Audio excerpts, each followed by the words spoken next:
New kid, new school. The arched entrance of Northwood Elementary seemed a monstrous mouth, poised to devour the incoming tide of children.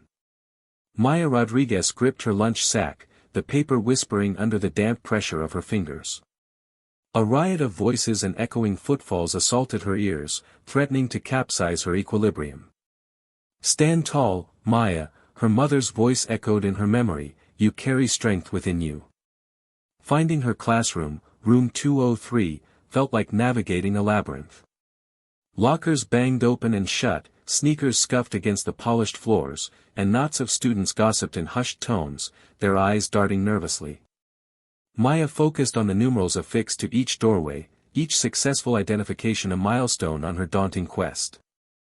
A few students observed her with unabashed curiosity, but she refused their gaze. Let them speculate. She was accustomed to it. At last, the destination, 203. Mrs. Davison adorned the door in neat lettering. Hesitation gripped her, her hand lingered inches from the handle. This was the threshold. Taking a breath, she pushed the door inward, entering a classroom thrumming with anticipation. A collective of eyes, nearly 24, swiveled in her direction. The room hushed, an unsettling quiet descending. A wave of heat rushed to Maya's cheeks. It was more intense than she'd braced for. A quick scan revealed a vacant desk in the back, near the window. Ideal. She willed herself, rather, to the rear of the room, each footfall amplified in the sudden stillness. She felt their scrutiny like a physical weight, dissecting, judging. Eyes fixed on the unoccupied desk, she ignored the nascent whispers. Sinking into the molded plastic seat, a fleeting sense of respite washed over her. She retrieved her new notebook, its swirling cover of cerulean and emerald a vibrant contrast to the dull ache inside. "Welcome, Maya." Mrs. Davison greeted her, her eyes crinkling in a warm smile. "We're delighted to have you." A weak smile flickered across Maya's face. "Thank you." The lesson commenced, but Maya struggled to concentrate. The words on the whiteboard blurred into an indistinct haze. Her thoughts drifted, drawn back to a scene she desperately sought to bury. The acrid smell of smoke, the unbearable heat, the hungry flames. Her little brother, cornered. Then, the blast. She unconsciously touched the scar marring her arm, a jagged topography etched into her flesh. A testament to resilience, her mother insisted. But all Maya felt was humiliation. Humiliation and the pervasive fear that they all saw her as irreparably damaged. A crumpled ball of paper appeared on her desk. Tentatively, she unfolded it.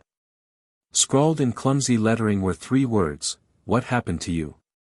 Maya gasped. Her heart hammered against her ribs.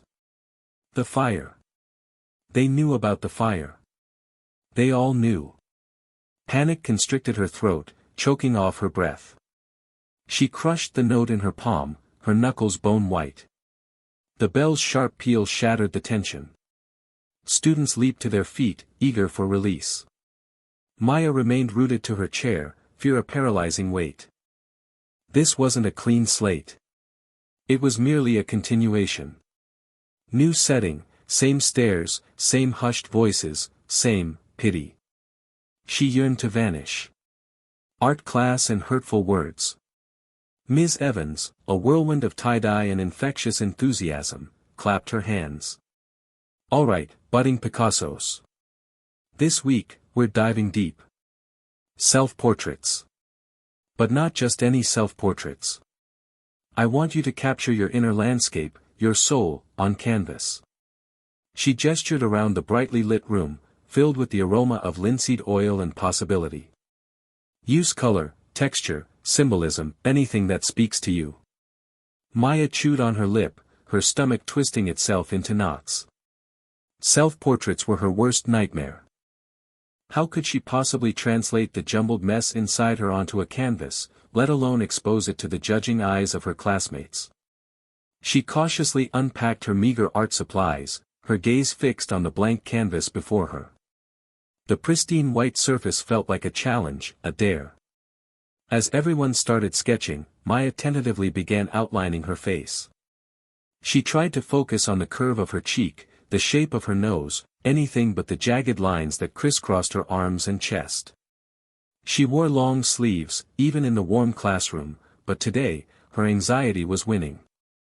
The sleeves felt too short, too thin, offering inadequate camouflage. Jake, notorious for his quick wit and even quicker judgments, sauntered past her easel. He stopped, a smirk playing on his lips. "Whoa, Rodriguez, what happened to you?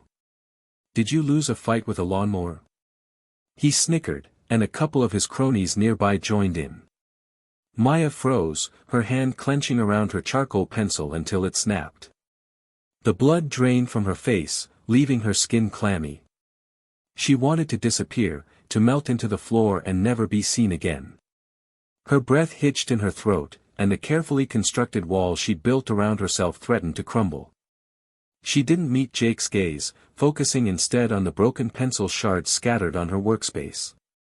Her vision blurred, and the sounds of the art room, Ms. Evans' encouraging words, the scraping of charcoal on paper, the giggling of other students, faded into a dull, muffled roar. Instinctively, she tugged her sleeves further down her wrists, her fingers trembling. Shame washed over her, hot and stinging. She felt exposed, vulnerable, as if Jake had ripped away her carefully constructed facade and revealed the broken, scarred girl underneath. Jake, emboldened by the laughter of his friends, continued, seriously, what are you even drawing? A topographical map of your, He trailed off, searching for the most cutting words he could find. Maya squeezed her eyes shut, willing the moment to end. She grabbed her paint palette and clumsily knocked over her water jar. The cool water seeped into her shoes, a small, insignificant disaster compared to the tsunami of humiliation threatening to engulf her. She didn't apologize, didn't acknowledge the mess. She just stood there, frozen, a statue of shame and self-loathing. She desperately wanted to run, but her feet felt rooted to the spot. Hiding away.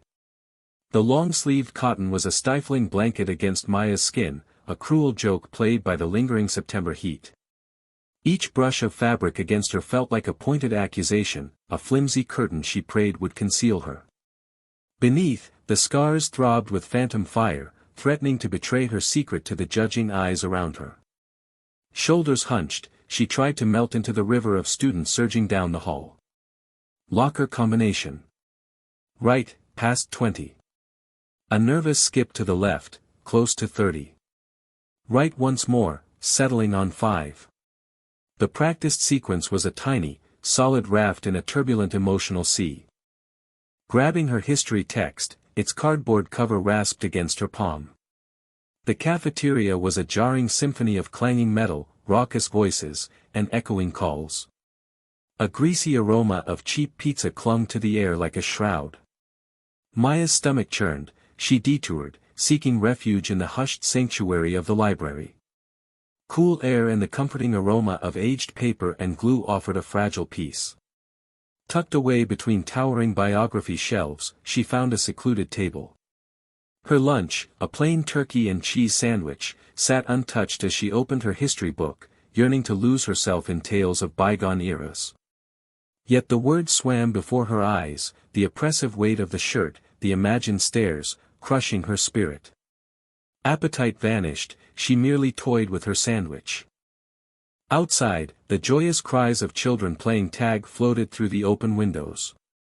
A small group, led by a girl with fiery red hair, paused at the library entrance. Maya shrank back, desperate to become invisible. The redhead's head popped inside. "Hey! Anyone want to play Foursquare? Need one more?" Her gaze swept across the room, then stopped on Maya. "Want in?" Maya's breath caught in her throat. She shook her head, voiceless.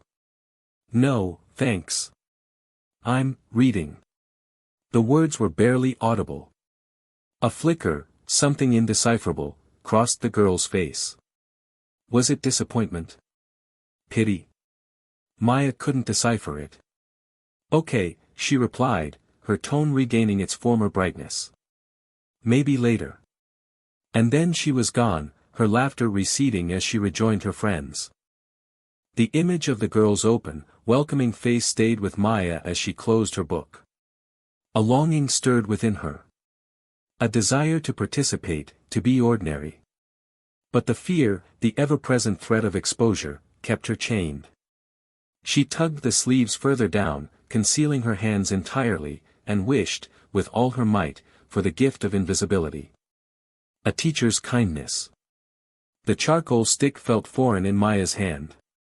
She stared at the still life arrangement, a chipped ceramic pitcher overflowing with sunflowers, a gnarled apple, a length of faded blue cloth, but all she saw were blurry shapes. Her classmates sketched with confident strokes, their pencils whispering across the paper, filling the room with a sound that amplified her own inadequacy. Ms. Evans, a woman whose smile lines crinkled around her eyes like sun-baked earth, stopped beside her. "Those sunflowers have a lovely, almost defiant, quality, Maya. The way you've captured their stance, powerful." Maya flinched. Powerful? Her drawing looked like a muddy mess. "I messed it up," she mumbled, trying to erase the smudge of charcoal that represented a petal. Ms. Evans gently stopped her hand. "There are no mistakes in art, only opportunities. Try pressing harder, let the charcoal express the shadow." She demonstrated, darkening the area beneath the picture, adding depth and resonance. "Sometimes, the things we hide in shadow are the most telling." Later, as the other students packed away their art supplies, Ms. Evans beckoned Maya to her desk. The room was emptying, the chatter fading into the hallway. Maya's stomach churned. Had she done something wrong? Was she going to be reprimanded already? "Maya," Ms. Evans said softly, her voice a soothing balm. "I noticed you seemed a little withdrawn today. Is everything all right?" Maya's gaze darted to the floor, tracing the worn patterns in the linoleum.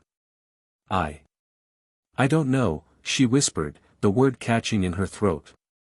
"This is a safe space, Maya. If you ever want to talk, I'm here to listen."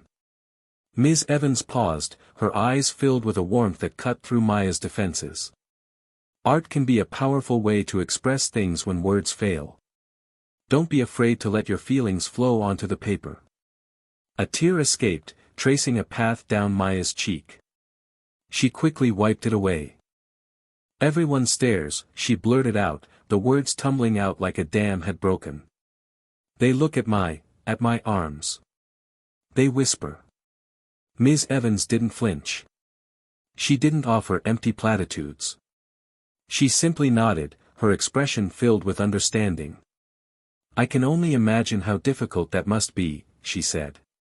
"But remember, Maya, their stares are a reflection of their ignorance, not of you.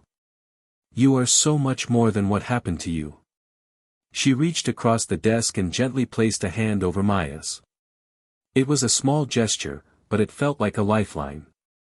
"Maybe," Ms. Evans continued, her voice barely above a whisper, "maybe you could try drawing how you feel. Not necessarily a picture of your arms, but the feeling. The anger, the sadness, the fear, let it all out. No one else has to see it if you don't want them to." Maya looked up, her eyes red-rimmed but a glimmer of hope flickering within them. Maybe, just maybe, Ms. Evans was right. Maybe art could be more than just drawing pretty pictures. Maybe it could be a way to heal. Rumors and teasing. The cafeteria buzzed with the usual lunchtime chaos, a symphony of clattering trays and raucous laughter. But to Maya, it felt like a gladiator arena, and she was the main attraction. She picked at her lukewarm pizza, the cheese congealing into an unappetizing film. She knew, without looking, that Jake was watching. He sat at his usual table, surrounded by his entourage. Today, he was animated, gesturing wildly as he spoke. A ripple of laughter spread through the group, followed by pointed glances in Maya's direction. She flinched, a familiar knot tightening in her stomach. "I heard it was a bear attack," Jake boomed, his voice carrying easily across the room. He was deliberately loud, ensuring she, and everyone else, could hear. She was hiking alone in the woods, totally unprepared. Face to face with a grizzly. His friends howled with laughter. Sarah, Jake's on again, off again girlfriend, leaned in, feigning wide-eyed shock. No way. A bear? That's what I heard, Jake said, winking. Or maybe it was a shark. Down at the beach. A real Jaws situation. He punctuated the statement with dramatic chomping motions. Maya's cheeks burned. She pushed her pizza away, the appetite she barely had vanishing completely. The whispers started again, a low, insidious hum that seemed to vibrate through the floor and up into her bones. Later, in history class, Mr. Davison was lecturing on the Civil War. Maya tried to focus, to lose herself in the dates and battles, but Jake's voice kept echoing in her head, a bear attack. A shark. Jaws. She couldn't concentrate. The words on the page blurred, the numbers swam before her eyes. A quiz loomed next week, and she knew she was already behind. That afternoon, in the hallway, she overheard another conversation. This time, Jake was talking to Mark, one of the football players. Nah, the bear and shark thing was just a joke, Jake said, his voice lower now, but still audible. My cousin's a firefighter. He told me she was trapped in a burning building. A real hero move, trying to save a little kid. Maya's breath caught in her throat. A burning building? Where did he even get these ideas? Each story, each twisted fabrication, felt like another layer of shame being draped over her. She ducked into the library, seeking refuge among the towering shelves. The smell of old paper and binding glue usually comforted her, but today, it offered no solace. She pulled out her history textbook, but the words remained stubbornly out of reach. The phantom scent of smoke filled her nostrils, the imaginary heat prickled her skin. Her grades, once a source of pride, were slipping. She missed assignments, struggled to stay awake in class, and found herself spending more and more time hiding in the library, avoiding the judging eyes and whispered taunts. The scars, once a painful reminder of a past she was trying to overcome, were now a public spectacle, a source of endless entertainment for Jake and his cronies. And Maya, trapped in the center of it all, felt like she was slowly disappearing. Called to the principal's office.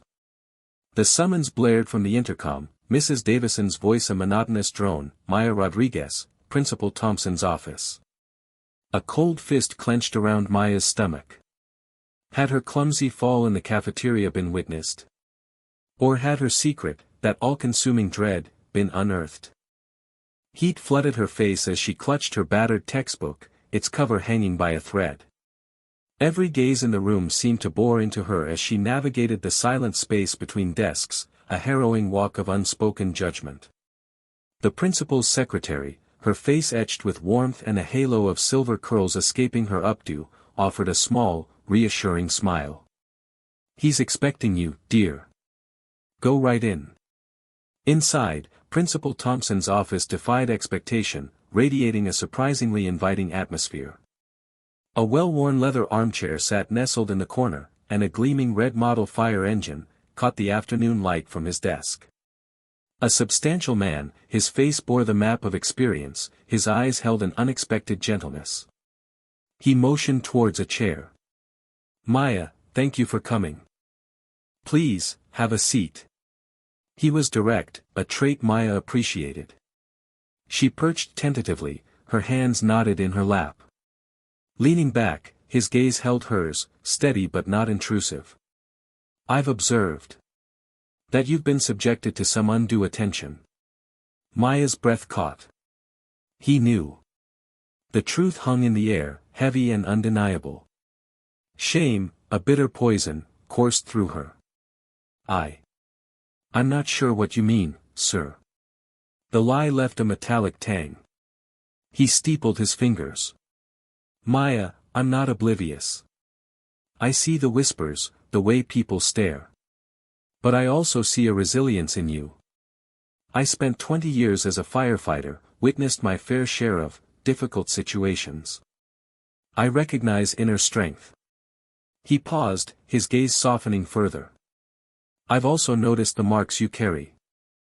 I won't pry, Maya, but I want you to know I'm concerned. Are you all right?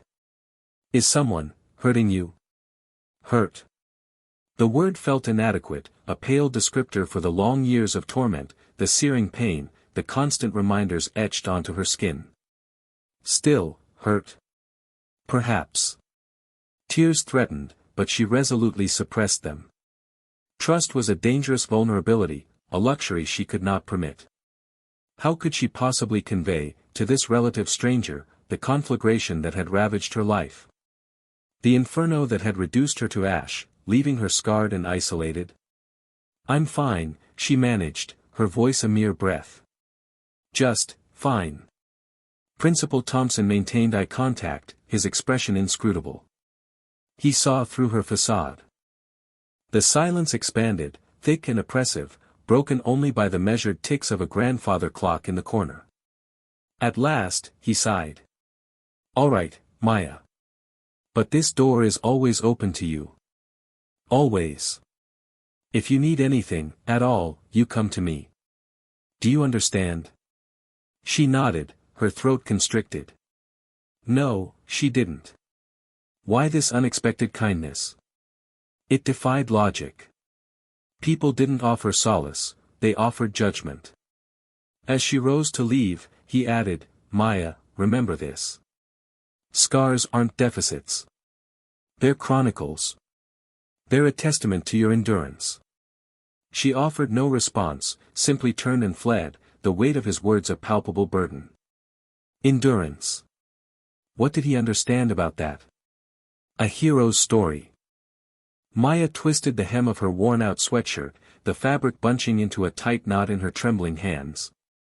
She avoided Principal Thompson's gaze, focusing on a dust bunny clinging stubbornly to the corner of his otherwise immaculate desk. It's stupid, she mumbled, her voice barely audible above the hum of the fluorescent lights. Maya, Principal Thompson said gently, his voice patient, you don't have to tell me anything you don't want to. But I'm worried about you. And those boys, what they said was unacceptable. She finally looked up, her dark eyes glistening with unshed tears. It was a fire, she whispered, the word catching in her throat. A long time ago. A fire. He waited, letting the silence stretch, understanding that sometimes the unsaid words were heavier than any spoken confession. We were sleeping. Me and Miguel, she continued, her voice gaining a fragile strength. The smoke alarm didn't go off. I woke up because Miguel was coughing. The kitchen was on fire.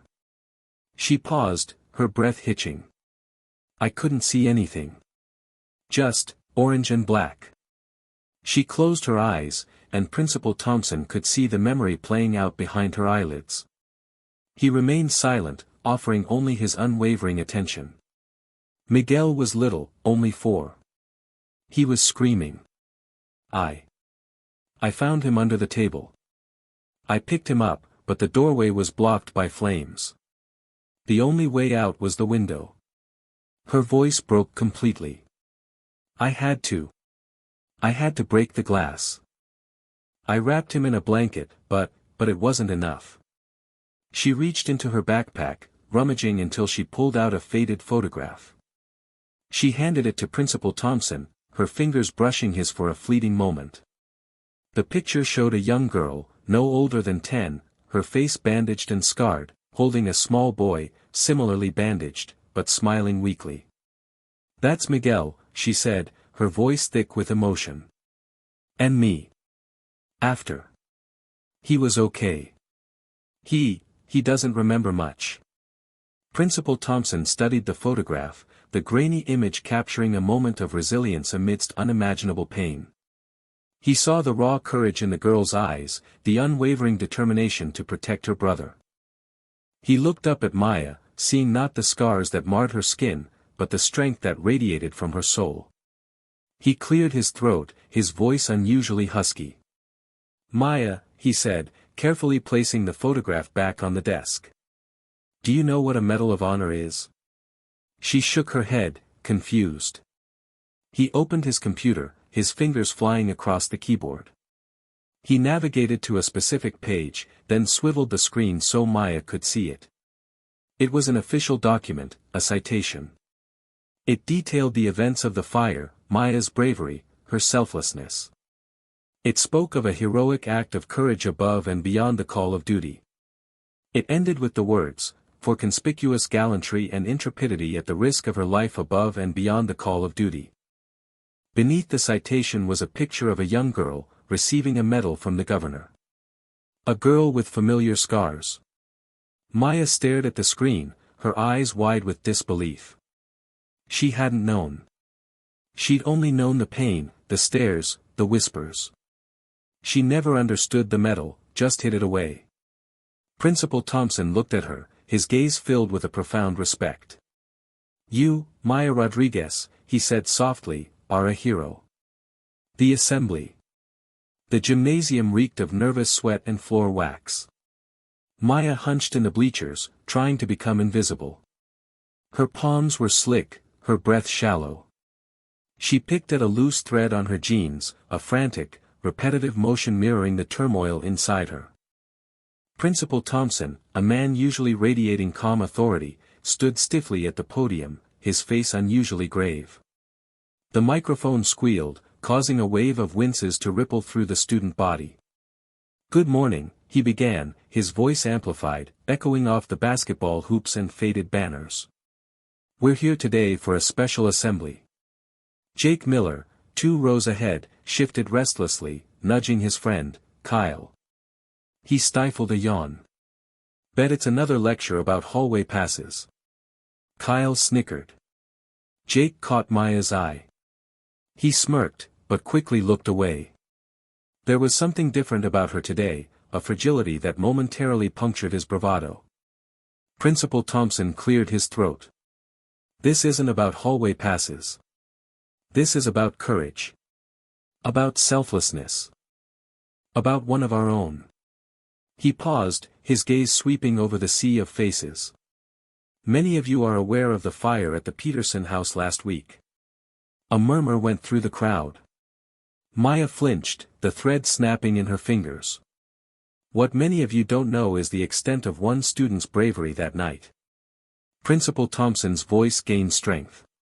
"I am speaking, of course, of Maya Rodriguez." The gymnasium went silent.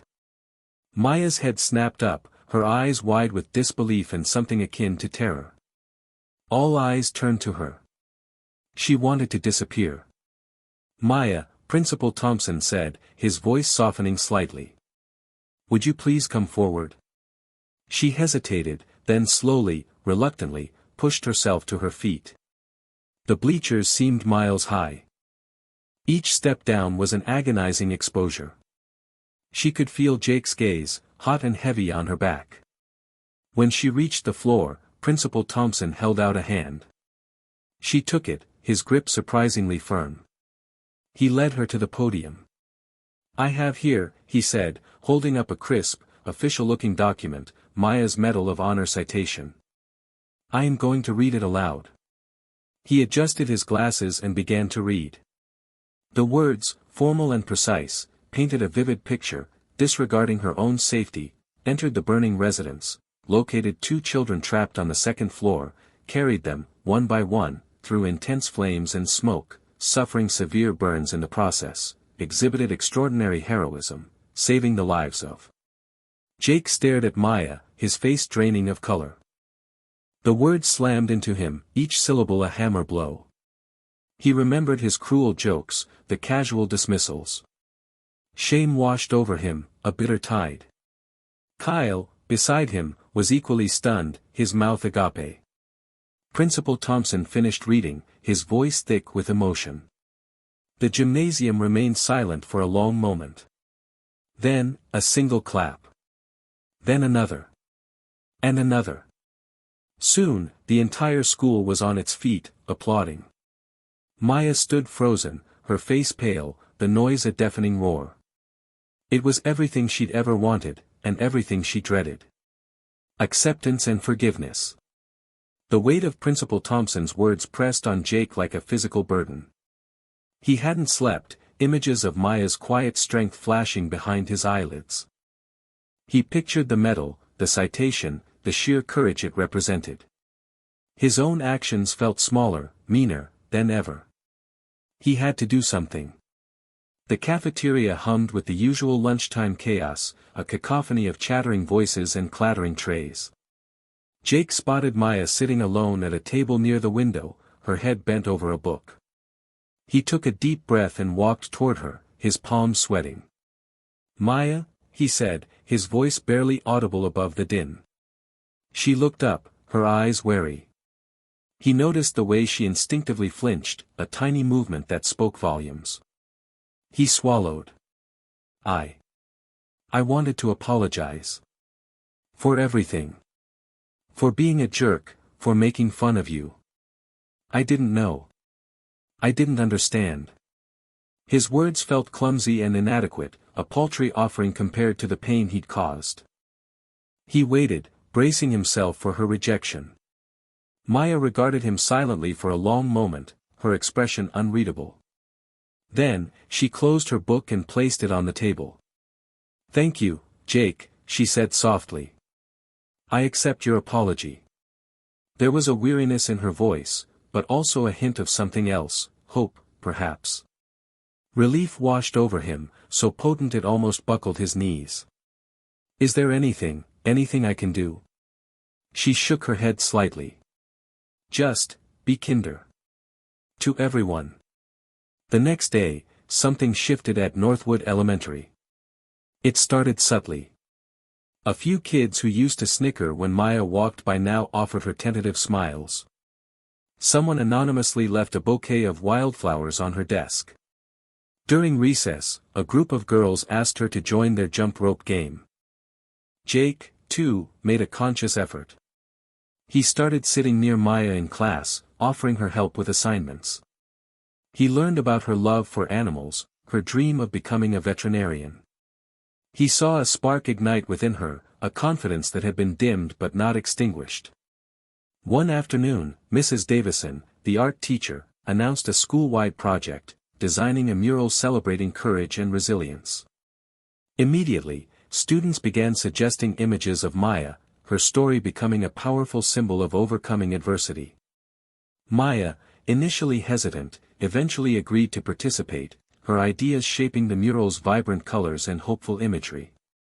The unveiling of the mural was a school-wide event.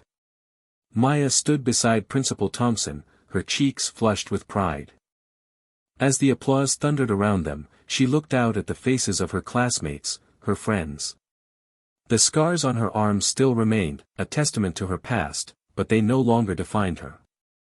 They were a part of her story, a story of survival, of strength, and now, of acceptance. She smiled, a genuine, radiant smile that reached her eyes, and for the first time, Maya Rodriguez truly felt like she belonged.